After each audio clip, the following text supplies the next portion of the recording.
Hello दोस्तों, कैसे आप सब? केम छो? आप सभी का स्वागत करती हूँ मैं Sanam Patel. Praise the lord. चलिए शुरू करते हैं हमारी आत्मिक जर्नी सकारात्मक बातों के साथ। हम सबसे पहले वचन पढ़ेंगे भजन संहिता अध्याय का 25 का वचन 4 और 5। हे यहोवा, अपने मार्ग मुझको दिखला, अपना पथ मुझे बता दे, मुझे अपने सत्य पर चला और शिक्षा दे, क्योंकि तू मेरा उद्धार करने वाला परमेश्वर है। मैं दिन भर तेरी ही बाट जोता रहता हूँ। आमीन, हालेलुया। जो आज हम सीखने वाले हैं ना, बात ये है कि हमारी जो शिक्षा है, हमारा जो मार्गदर्शन है, वो हम कहाँ से प्राप्त कर रहे हैं, कहाँ से ले रहे हैं, किसके द्वारा ले रहे हैं? क्या हम परमेश्वर से कह रहे, गॉड से कह रहे कि please Lord teach me, please Lord guide me, जैसे वचन हमें दिखाता है, समझाता है, हमें सिखाता है। क्या वाकई में हम परमेश्वर से मांग रहे हैं? अपने आप से हम पूछ के देखें, कौन आपको शिक्षा दे रहा है, कौन आपका मार्गदर्शन कर रहा है या दे रहा है? ये सवाल थोड़ा नहीं, बहुत ज़्यादा ट्रिकी, बहुत मुश्किल है। जिस तरीके का आज के संसार में दुनिया में चल रही है ना, आप अगर नोट करेंगे, आपके आसपास इतनी सारी क्राइम, इतनी सारी गंदगी, इतना सारा रिश्तों का अनादर, बेइज्जती, जो भी कह लीजिए, मतलब लोगों को रिश्ता जो है ना, शर्म, लिहाज, मान, मर्यादा, अहमियत ही नहीं रह गया है कि रिश्ते क्या मायने रखते। भी लेटेस्ट में ये जो मेरठ का किस्सा, जो मुस्कान वाला, कितना अजीबोगरीब है। मतलब ऐसे अनगिनत केस है, अनगिनत बातें, इतनी घटनाएं हमारे आसपास घटती। पत्नी जो पति अच्छा है, जो अच्छा दिखने में भी अच्छा है, कमा भी रहा है, एक बेटी भी है, लेकिन गंदी अभिलाषा, शरीर की अभिलाषा, संसार की अभिलाषा, गंदी लत के कारण अपने खुद के पति हमारे सर का ताज होता, मुकुट होता, उसका खून कर दिया, उसके शरीर के टुकड़े टुकड़े कर दिए, और वो भी तंत्र मंत्र करने वाले, मैली विद्या वाले, गंदे। कौन सी शिक्षा प्राप्त की, कौन सी दिशा में जा रहे, किससे मार्गदर्शन लिया है, किसने ये शिक्षा दी, किसने समझाया कि नहीं, पति की इज्जत नहीं करनी, पति का खून कर देना है, तंत्र मंत्र में जाना है, मैली विद्या में जाना है। मतलब ये आजकल के सबसे हाईलाइट, तो मतलब मैं जब अपना इंस्टा का आईडी ओपन करती मेरी चीज़ों को अपलोड करने के लिए, तो ये जो केस चल रहा है, उसका जो रील बना रहे लोग, मजाक उड़ा रहे, नीला ड्रम लेके मस्ती मजाक बता रहे, शर्म है तो बची नहीं। मतलब किसी की जान चली गई है, मतलब वो ड्रम को लेके वैसा ड्रेसअप करके मजाक कर रहे हैं, हजारों अनगिनत रील बना रहे, अपनी रोटियां सेक रहे। मतलब किसी का बेटा चला गया, किसी के सर से, कहते हैं बच्चे के सर से बाप का साया हट गया है, इंसानियत मर गई है संसार से। एक हम्बलनेस, एक प्यार, मोहब्बत, कैरिंग, किसी का दर्द देख के दर्द होना खत्म हो चुका है। लोग बस मजे ले रहे हैं। चार्ली चैपलिन ने जैसे कहा था ना, मतलब जैसे समझ में आया था कि लोग दर्द से हंसते हैं, किसी की ठोकर से हंसते हैं, तो उससे सारी अपनी जितनी भी फिल्म से इसमें देखिए आप, वो गिरता पड़ता, तड़पता, भूखा, जूते खा रहा है, चप्पल खा रहा है, खिल्लियाँ खा रहा है। तो ये लोग हंसते, लोगों को है ना, ये दर्द से मजा आता है, लोगों को खुशी होती है कि मतलब कोई गिर रहा है तो खुशियां मना रहे, कोई तड़प रहा है तो खुशियां मनाते। और यही संसार का नियम है, और यही नियमों के अनुसार संसार की अभिलाषाओं में घुसकर, फंसकर जो मार्गदर्शन लेते, गलत लोगों से गलत शिक्षा प्राप्त करते हैं, तो उसी प्रकार के नतीजे सामने आते। क्यों? क्योंकि शरीर की अभिलाषा है। अब इस औरत को, जैसे मेरिट का किसकी मैं बात कर रही हूँ, क्या कमी थी जिंदगी में? कोई कमी थी? नहीं थी दिखती, कोई कमी नहीं दिखती। लेकिन क्या किया? लव मैरिज करके अपनी शौक, अय्याशी, नेम फेम के लिए शरीर की अभिलाषाओं में फंस के अमीर होने के चक्कर में ये रीति रिवाज, जो भी संसार के, हंसता खेलता अपना परिवार उजाड़ दिया, अपने पति को कत्ल कर दिया, अपनी मासी, कहते हैं मासूम बेटी को बेसहारा कर दिया। क्या ये सही है? आप सोच के देखिए, क्या ये सही तरीका है? क्या ऐसा जीना चाहिए? तो बात वही है कि हम शिक्षा कहाँ से प्राप्त कर रहे हैं, हम अपना मार्गदर्शन किसके द्वारा ले रहे, किसके द्वारा प्राप्त कर रहे हैं। अगर हम गलत शिक्षा में चल रहे हैं तो हम ऐसे ही नतीजों पे पहुंचेंगे, हम गलत मार्गदर्शन ले रहे हैं तो ऐसे ही नतीजों पे हम जाएंगे। तो ये जो सवाल मामूली लगता है ना, मामूली नहीं है, बहुत मुश्किल है। कभी कभी जैसे मैंने कहा ना, अंते गाइड के साथ चलते हैं, मतलब हमें जिसको पता ही नहीं, जिसको खुद को नहीं दिख रहा है, वो कहाँ जा रहा है, कहाँ गिरेगा, कौन सी खाई में गिरेगा, उसके अनुसार चल पड़ते हैं। तो वो शिक्षा हमारे किसी काम नहीं आती, कई बार मुश्किल में पड़ जाते हैं। हमारे जो कहते हैं ना डिसीजन है, हम डिसीजन नहीं ले सकते, हमारा जो सोच विचार है उस तक पहुंच नहीं पाती कि हमें किसकी सुननी चाहिए, किसकी नहीं सुननी चाहिए। भजन संहिता बहुत ही स्पष्ट, बहुत ही क्लियर रूप से बताता है कि हमारा मार्ग दिखाने वाला, हमें सत्य पर चलाने वाला, हमें शिक्षा देने वाला सिर्फ और सिर्फ परमेश्वर यहोवा यीशु मसीह है। बाइबल को हम अगर ध्यान से पढ़े, मनन करें, वचनों को कहते हैं ना, ध्यान केंद्रित करें, पुराना नियम हो, नया नियम हो, हम पर हर प्रकार का ज्ञान कहते हैं ना भरता है। हमारे अंदर जो वचन जाते हैं ना, मनन करते हैं ना, तो वचन हमारे अंदर से रिफ्लेक्ट करता है।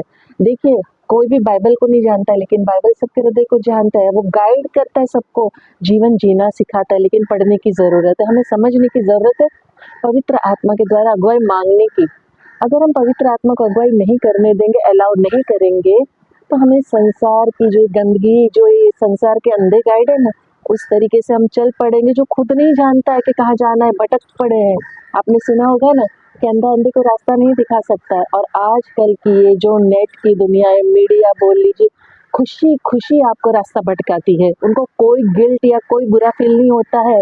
जो गलत बुरा करना, गलत बातों में फंसाना, गलत चीज़ों को अच्छा दिखाना, नेगेटिव को पॉजिटिव दिखाना, शैतान को हाई लेवल पे ऊंचा दिखाना, बड़ी खुशी से, मतलब किसी को भी इस बात को रिग्रेट नहीं करते, दुख नहीं होता है कि उनको वो क्या दिखा रहे, क्या कर रहे, किस दिशा में लोगों को भटका रहे। ना दिखाने वालों को होश है, ना देखने वालों को होश है। तो संसार में राह भटकना या भटकाना कोई मुश्किल काम नहीं, बहुत आसान है, बहुत बहुत बहुत ईजी है।